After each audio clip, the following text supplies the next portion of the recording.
For all of the nuclear age, Americans, and in fact people throughout the free world, have been fortunate to have a remarkable group of scientists and engineers that have worked tirelessly to keep us free. Throughout that time, one of those men has been especially outstanding, whether the subject was creating technology for power and deterrence, or for civil defense, or for strategic defense, or for anything that the free people of the world needed to keep them free in the nuclear age. For over half a century, Edward Teller has been tirelessly at work for us and has been very effective. He's been called many things, and I don't know whether he likes any of those slogans, but he's really the father of nuclear defense, and probably many other ways that could be better expressed. But in any case, we're very fortunate tonight that he's in charge of our program for the banquet, both the awards and the speech. Dr. Teller.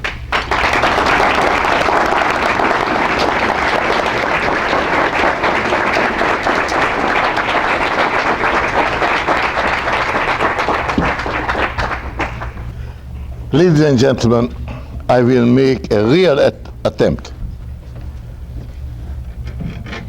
to be brief and leave a lot of time for any question whatsoever on any subject at all.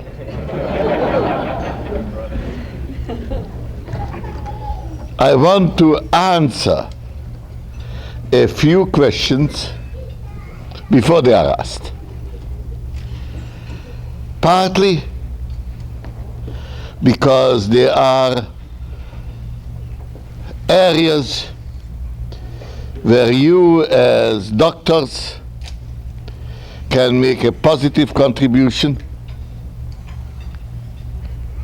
and partly just because of the interest in a subject. I'll be happy to answer even difficult questions, how to survive. But now, simply, with the Soviet Union having vanished, I think we have opportunities of all kinds, including the very important and difficult job of cooperation for peace. The real defense issue, I'll be glad to answer questions on it, but instead I will just try to tell you about positive aspects of nuclear energy.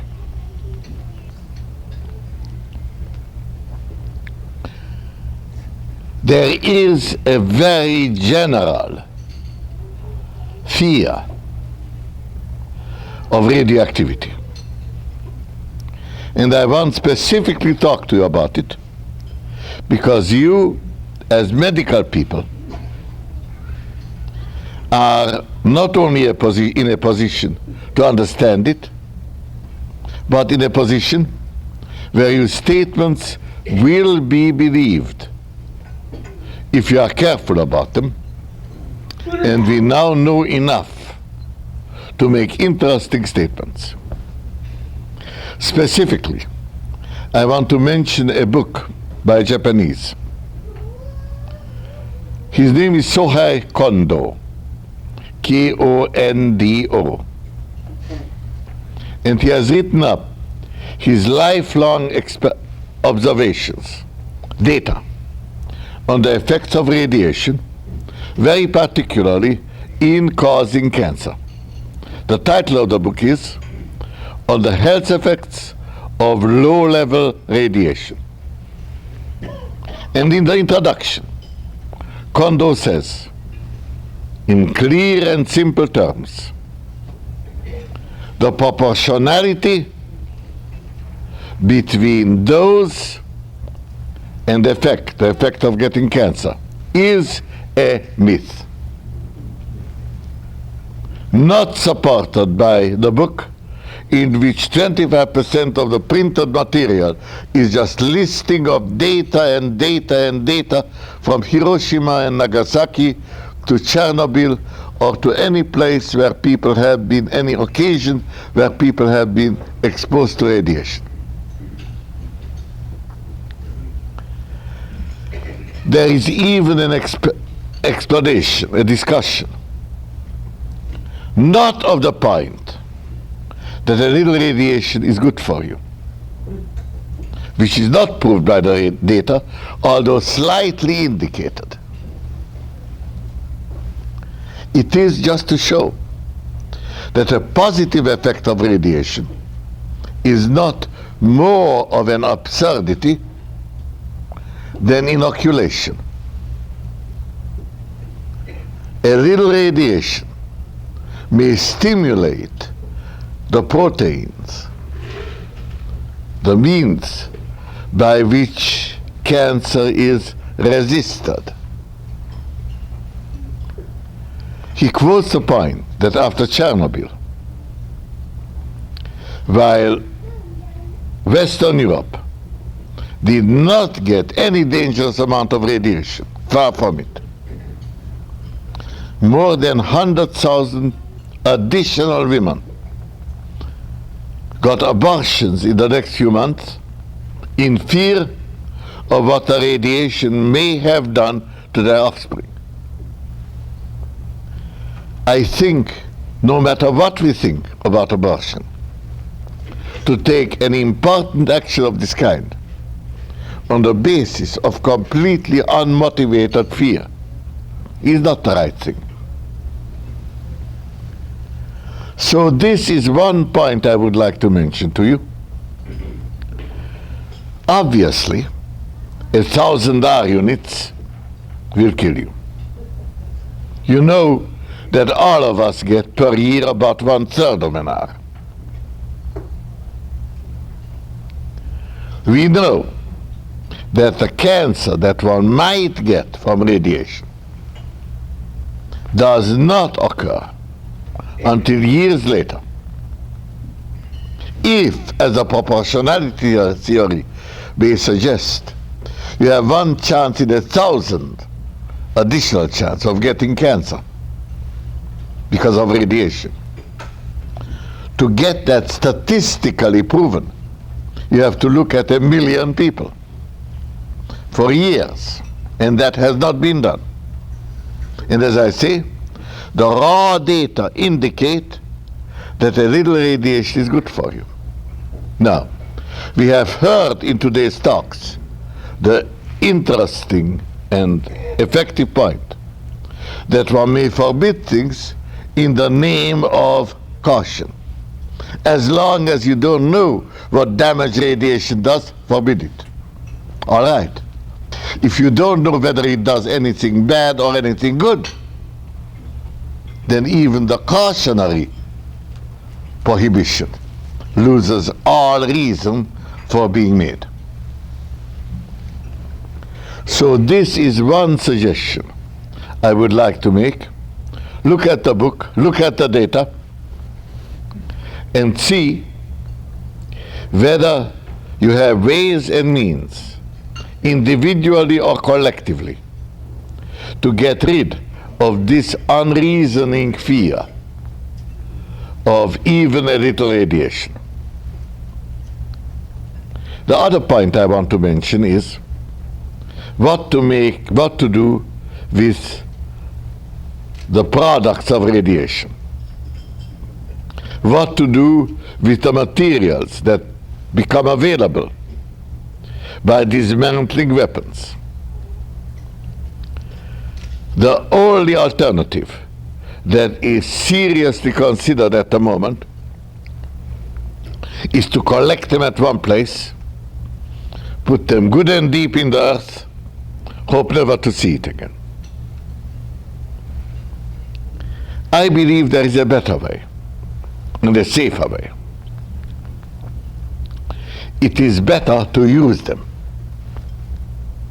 Radiation can be used for a number of important things, and the interest in that has unfortunately decreased from the relatively high level that this research had in the immediate years following 1945. Let me remind you the great success that radiation had in the treatment of thyroid cancer. By using radioactive iodine in compounds that seek the thyroid gland, you can remove the gland safely and painlessly, but more than that, if you catch cancer and the thyroid has already metastasized and the cancer is not too old, then the metastatic pieces that occur all over in the body still attract the radioactive iodine, and therefore cancer of the thyroid has been cured in many, many cases. Research taught similar things I can recommend, and I will even go further. One has used greater amounts of radioactivity to clean up sludge. One might use it in conservation of food, and it does affect, radiation affects the food less than freezing or heating. Getting rid of harmful components by radiation is the right thing. Already in medicine, it has been amply used in diagnosis. And just to be a little more appropriate for this gathering, I want to tell you a personal experience I had with this. You know,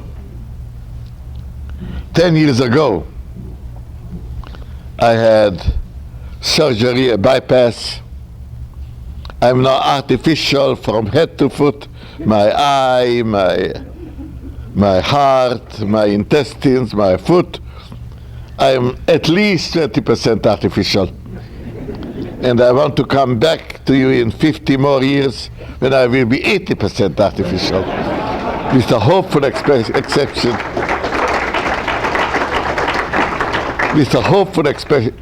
of my brain, except that Lowell Wood promised to fortify my memory by putting a big memory unit, electronic, into my belly, where I can recall whatever I want with great promptness and accuracy.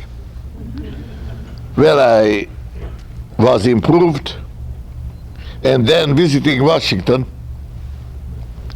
a friend who was there at the operation got hold of me, dragged me to Georgetown University, a lot of radioactivity into me.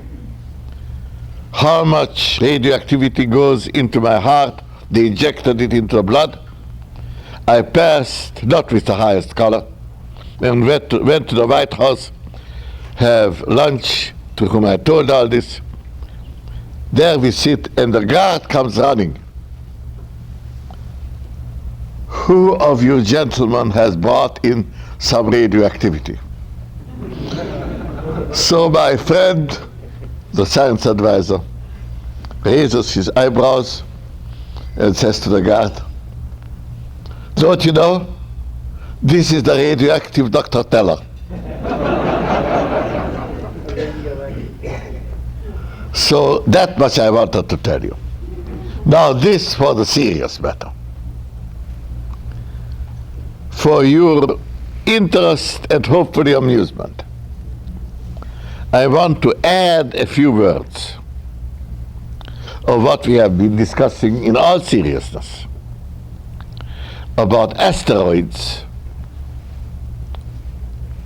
comets, whatever, bumping into a planet, like the one that quite recently bumped into Jupiter.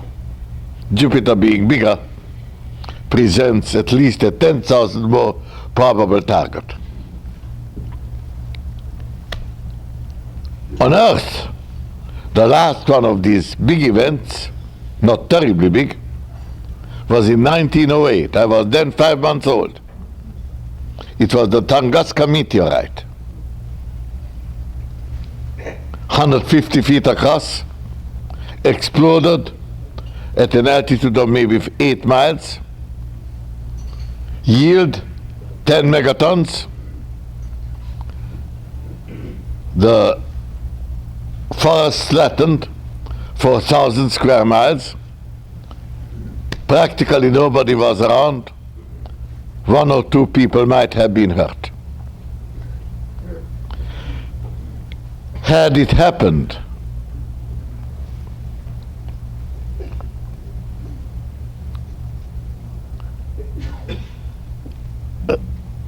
in this little place, we couldn't have a meeting here.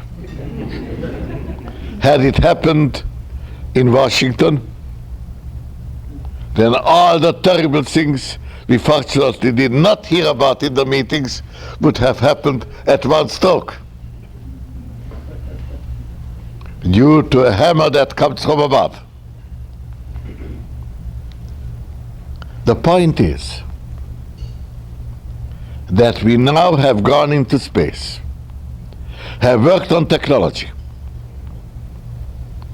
We could find out about these objects. We could know when they would come and prevent their arrival. Of the big ones that could make worldwide trouble,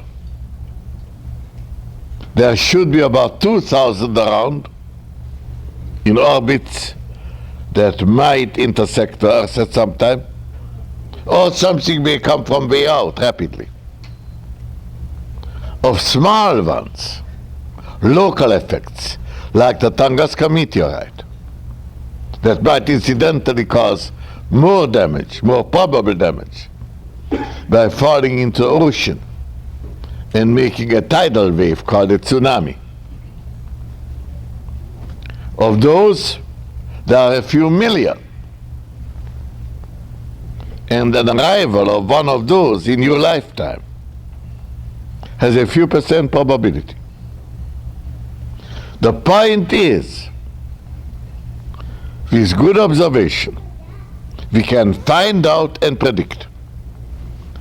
The main point, and I don't want to go into detail, the main point is not even better telescopes. The main point is that we don't have enough astronomers to look at the plates and to see the very few objects that change their position and thereby make it obvious that they are close by small objects.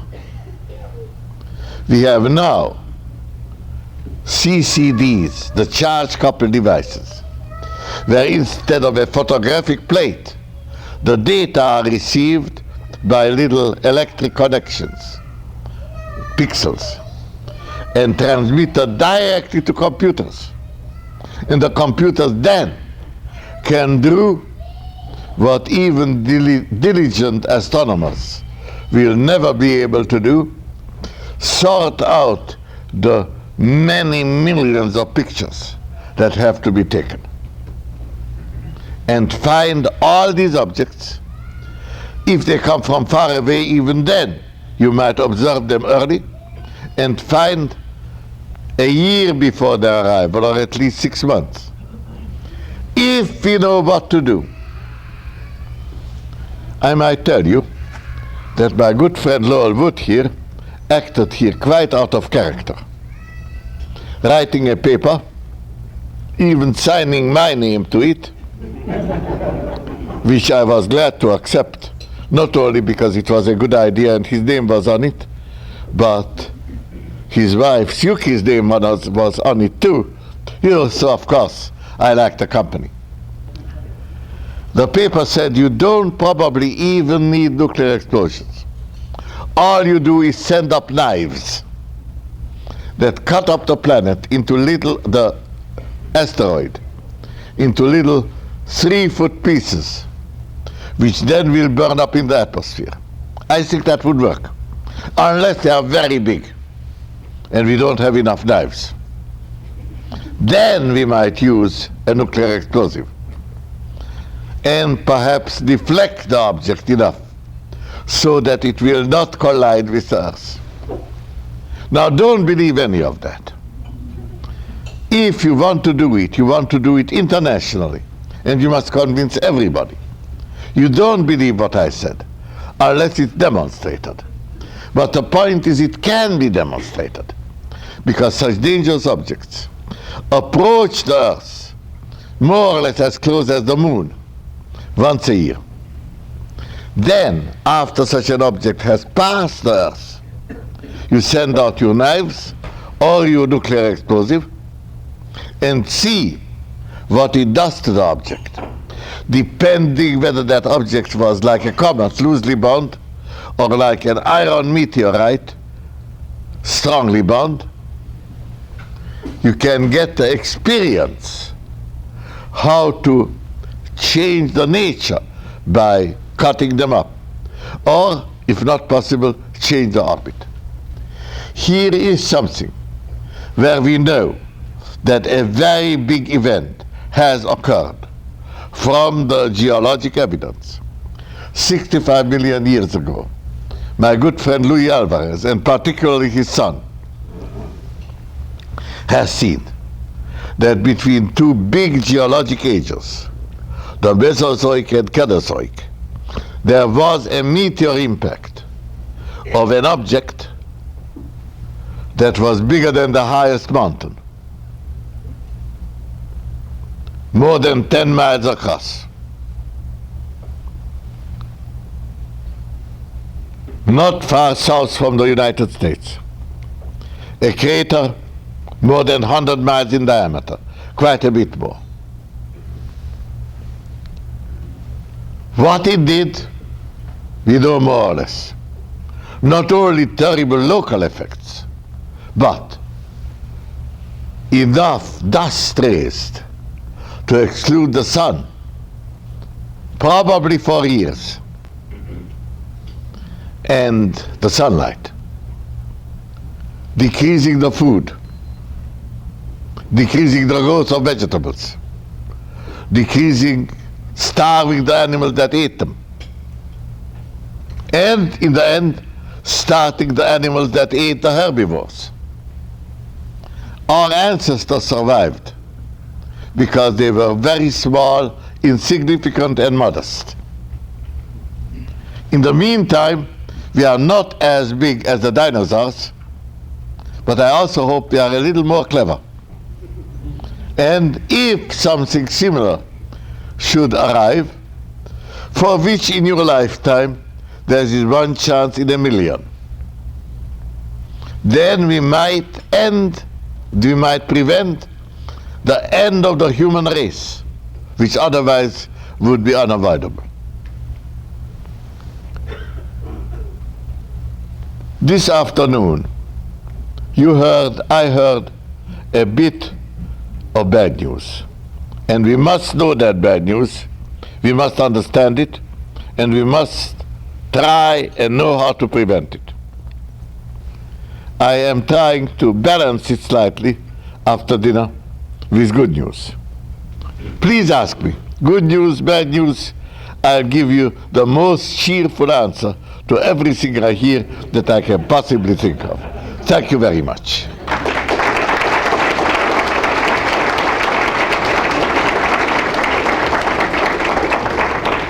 Sir?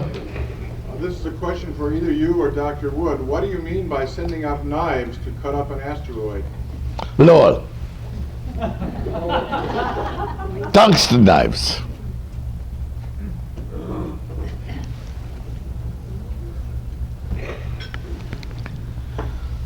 Very briefly, the asteroids that would strike the Earth come in with energy densities which in round numbers are 1,000 to 100,000 times the energy density of high explosives. They come at such tremendous speeds that even very modest sized objects that, as Professor Teller said, that are only 150 feet across, can nonetheless carry enormous amounts of energy.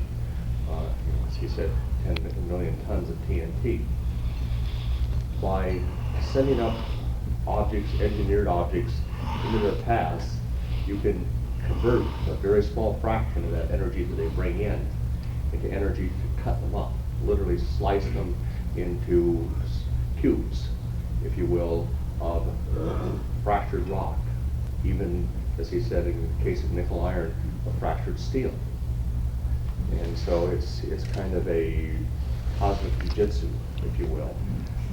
You are using the enormous energy of these objects against themselves, not to vaporize them, although they have many times the energy required to vaporize it in their kinetic energy, but to slice them into pieces small enough that the Earth's atmosphere can then do the job that it has done very splendidly for millions of years of defending us against small objects.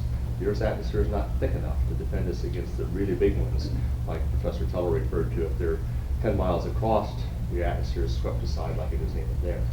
But if they're only a few feet across, or even a few tens of feet in many cases, the atmosphere will defend us. And so it is using our existing defenses effectively and slicing the large objects up into many, many small ones so that those defenses can be effective that we're proposing to do. They function as knives. They function as giant cheese knives in the sky, if you will, but they're a little bit more complex than that in their operation. So you have invented not only the brilliant pebble, but the smart scimitar. Yes. Thank you. Do we have to cite you every time we use your splendid designation? We will have to give the proper quote whenever we talk about the scimitars. Any other question?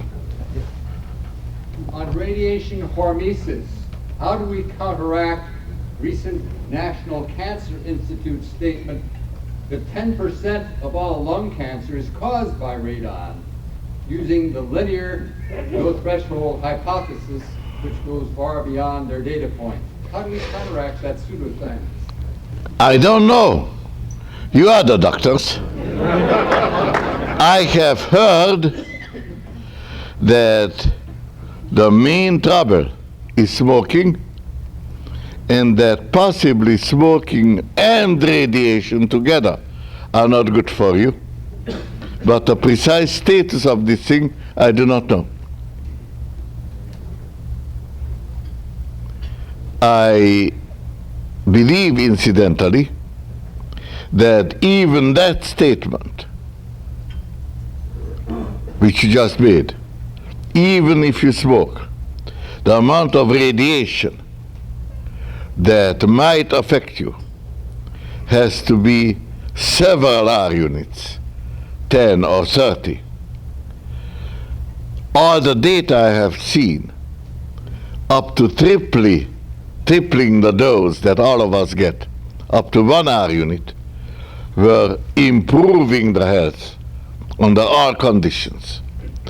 So you make the statement more detailed and more precise,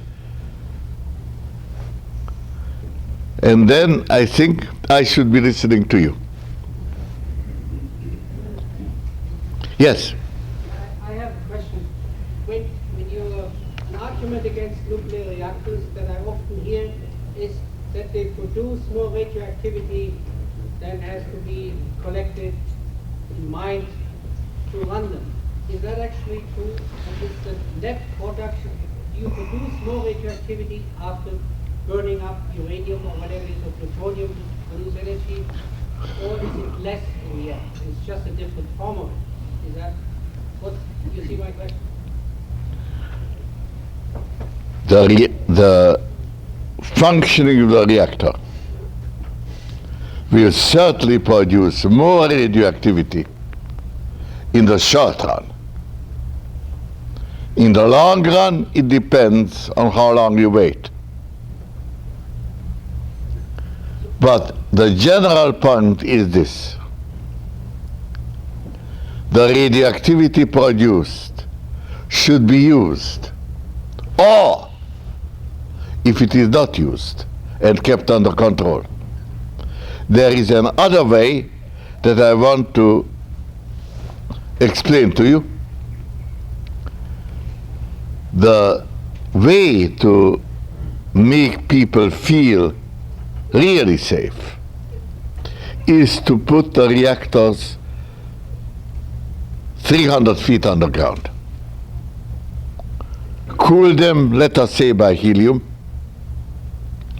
Have the production, the generation of electricity above ground, but arrange it so that the reactor should function. And now I will postulate something that might sound peculiar. Arrange it so that the reactor will work in a foolproof manner for 30 years. And it will be foolproof because we exclude the fool. We make the reactor work without any human interference. The principle is that you use a reactor, such reactors already exist, that work better at low temperatures than at high temperatures. If you use the energy and send back the coolant real cool, you get a lot of energy. You do not use the energy and send back the coolant warm, you get less energy.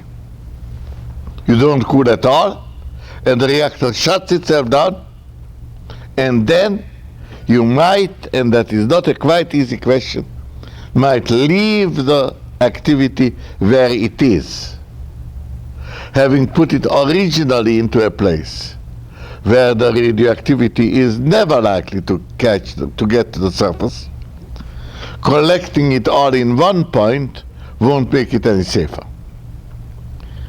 This is one possibility by which you could provide nuclear energy, even to countries where the expert handling of the reactor is not easy, or where you suspect that a dictator could misuse it. If you put the reactor underground and exclude the possibility, except by very difficult technical means, ever to dig it up again, then you have about as safe a situation as might even be accepted by the people. Any other question? I'm going to show my ignorance. Where does one get radioactive fuel in the first place? Is it down underground, some depth, or? The fuel, the conventional fuel for these reactors is uranium. It may be enriched uranium, enriched in a particularly good isotope, uranium-235. That then can be changed into plutonium, and that in turn can be used in the reactors. Now all of this is probably going to last for quite a bit more than a century, probably much more. But that we are not sure of. There is a second fuel of which there is enough for many millennia, more than that even, maybe for 1 billion years. That is thorium. You can use much more of it, and there is more of it to begin with. And where is it found? Everywhere. Good places to look for it are China, the United States, Brazil, and India. We know of very plentiful deposits. We know of people on the southwest shore of India that live on top of thorium deposits and get much more radiation from it for generations than the maximum permitted dose, and they have not yet been hurt at all in a noticeable manner by getting not permitted radiation. There is a lot of that, and one might deploy it in such a way that it does not work by itself. It has to be activated by uranium. But a little uranium can activate 30 times as much, 100 times as much thorium. And so you have here deposits of which there will be plenty at a low price for practically any length of time. Thank you for the question. Yes. Edward, what are the national laboratories doing to come to closure on eliminating low-level mixed waste? And number two, in light of your suggestion to put nuclear reactors deep underground, how does that fare with the fact that we haven't been able to really come to closure on how we get rid of high-level radioactive waste in tunnels and geologic formations? It is your job, not mine. People want us to get rid of radioactivity which is not harmful.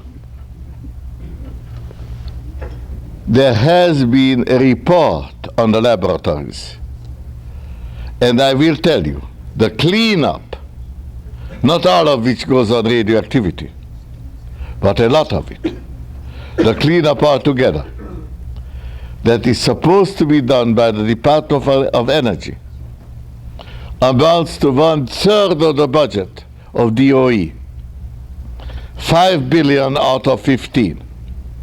We heard today a beautiful talk about ozone, about the unnecessary amount of money spent on preventing the disappearance of ozone. At least as bad is the situation of the unnecessary cleanup. Now,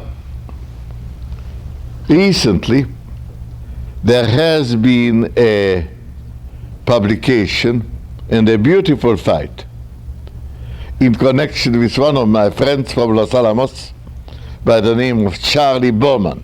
Have you heard of him? Yes. Good. How many of you have followed the Charlie Bowman controversy?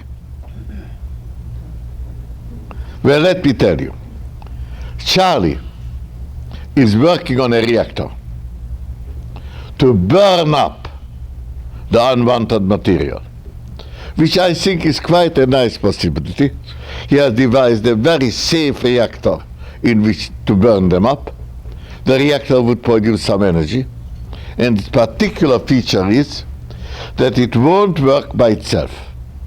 It works only if an accelerator injects neutrons into it. Without that, it comes up 5% short of reproducing its neutrons. That makes it safer.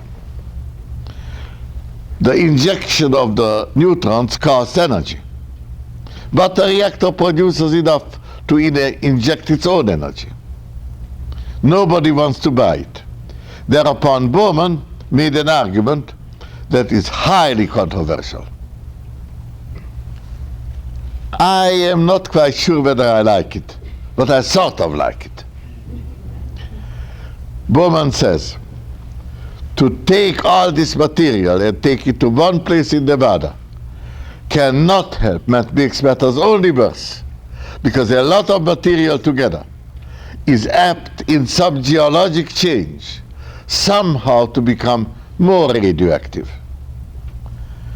Get to a configuration that, like a very ancient deposit in Africa, becomes naturally radioactive. And this occurring deep underground, where energy production cannot relieve itself easily by expansion, and where energy production can give rise to mixing and to making the reactivity even stronger, that only can give rise to dangers. I'm not sure that that was wise, but it's in the literature now. The one thing that the opponents of nuclear energy have more or less accepted is to put things into Nevada. Now Charlie Bowman said that's not safe either. Probably it would be best to face the problem in a square manner and use the radioactivity, or leave it with individual reactors. Instead, we are working on putting all the reactors in one spot in Nevada. By now, Charlie Bowman has worried the people in Nevada sufficiently, so that won't happen either. I think I have done a very good job in not answering your question. Yes. You. This is in the category of a question on any subject at all, and that is, in view of your background coming from Central Europe, do you have an opinion about what the United States should do with respect to Bosnia? Well, I tell you,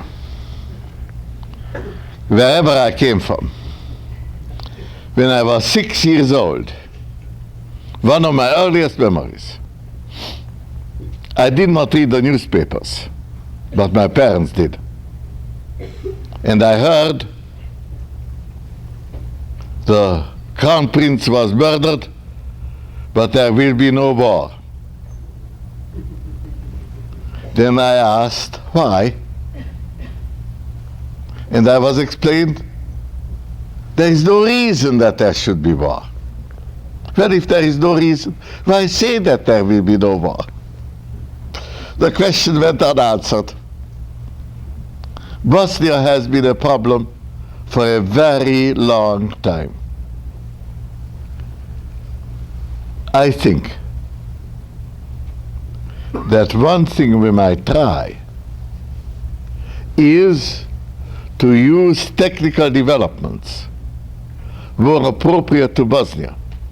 One possibility, again due to people working with my good friend Lowell on his good ideas, find the path of a bullet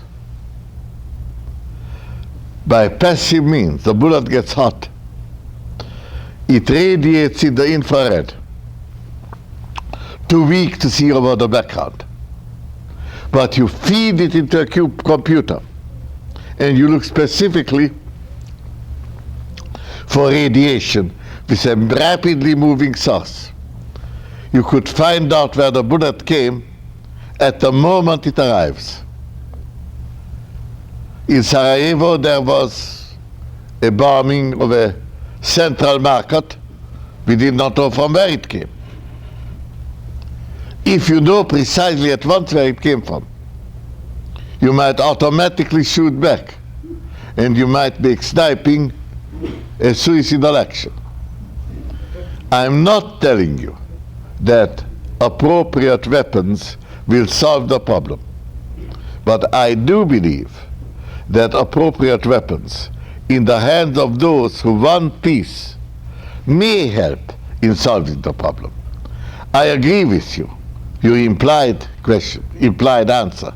There is no simple answer, and that is certainly borne out by everything the American government or all the wise people in Central Europe has so far done.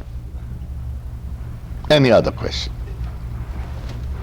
What is your assessment of the cold fusion attack? Cold fusion. You know, I liked the idea and got at once very sick, not necessarily cause and effect. Within a week, I was on the operating table, and the anesthesiologist came in and said, Professor Teller, what about cold fusion? And I said to him, I'm in trouble. You get me out of trouble, and I will tell you about cold fusion. Well, you know what? He got me out of trouble. And in a week, he was back asking me about cold fusion. I still could not answer. But I will answer you. From everything I heard so far, cold fusion may be a bunch of mistakes. It may be a bunch of phenomena that are not mistakes, but release of energies that are accumulating in the surface of dense metals. And in that sense, it might be quite amusing. One thing is very probable. It is not fusion. And another thing that is certain, it is not a usable big-scale energy source. Any other question? What about hot fusion? Hot fusion. Yes, the little one. NIF. Why doesn't that ever national ignition facility.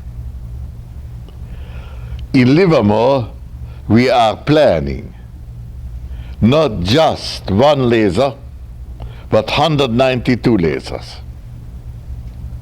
Together, they make in one pulse, lasting a billionth of a second, 2 billion joule energy. We can get it done in 5 years for about a little more than $1 billion. Now, when we get that done, then all these lasers working together, occupying a volume about as big as this room, we can concentrate all of them into a little capsule as big as the top of my thumb and make that capsule implode until it is of microscopic size. And we believe, and I believe, and I think I can prove it, that that will make real fusion. Now, can it release energy? Yes, at a price. Because in order to make it, you have to destroy this little capsule. And to make enough energy, we have been planning to send in one after the other 5 such fusion capsules per second, like this, like the way I'm drumming my fingers, all right? 1, 2, 3, 4, 5, 1, 2, 3, 4, 5, 1, 2, 3, 4, 5. And in order to make it economic, one capsule must not cost more than 30 cents. But these capsules are not completely simple. They must be very smooth so that they collect without distorting their surfaces too much. It will work. Whether it will give economic energy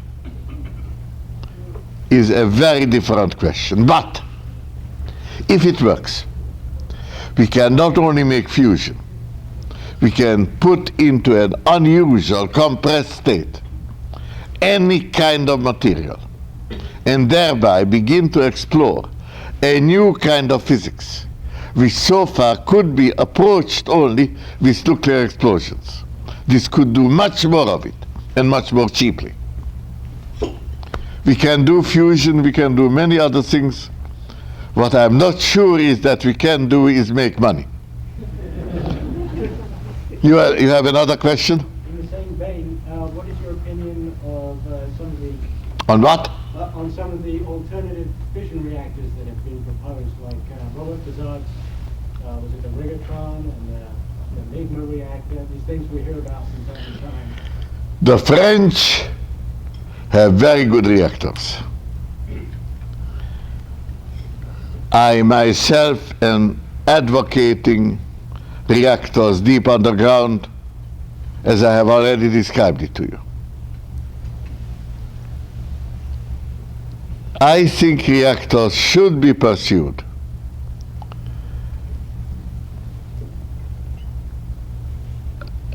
I believe that they will come the moment we really begin to suffer from the lights going out all the time. And I would like to make one more general question. Of course, this group of people have been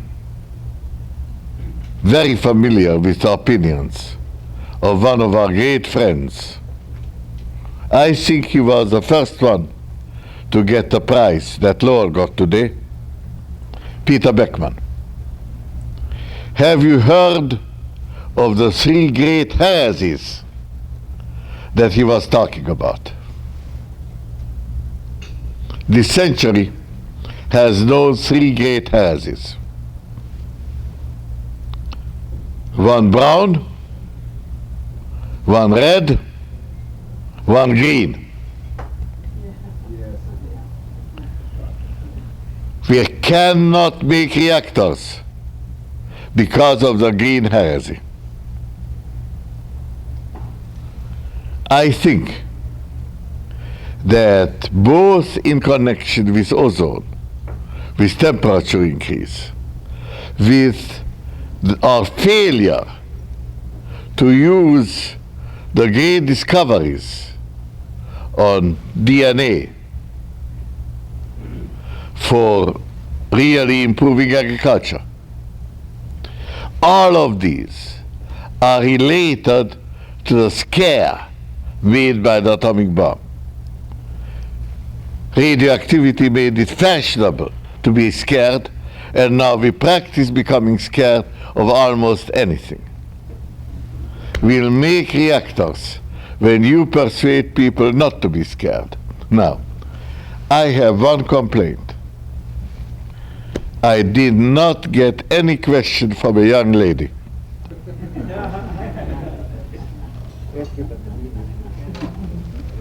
Yes, ma'am. Your question. I just think that your invention is probably one of the reasons I'm here, so I want to thank you for inventing the bomb first. That's it. What's the question? Just a thank you. Well, may I say, I feel a little more comfortable now. And I must say, you are a group of people who have the courage and the diligence to look into unpopular questions. I think you need more power, more information, more success, and all of us need you. Thank you very much, both in my own name, in the name of Peter Beckman, in the name of Lowell Wood, in the name of all of us who have been working with you and who hope that you will ever be more successful. Good night.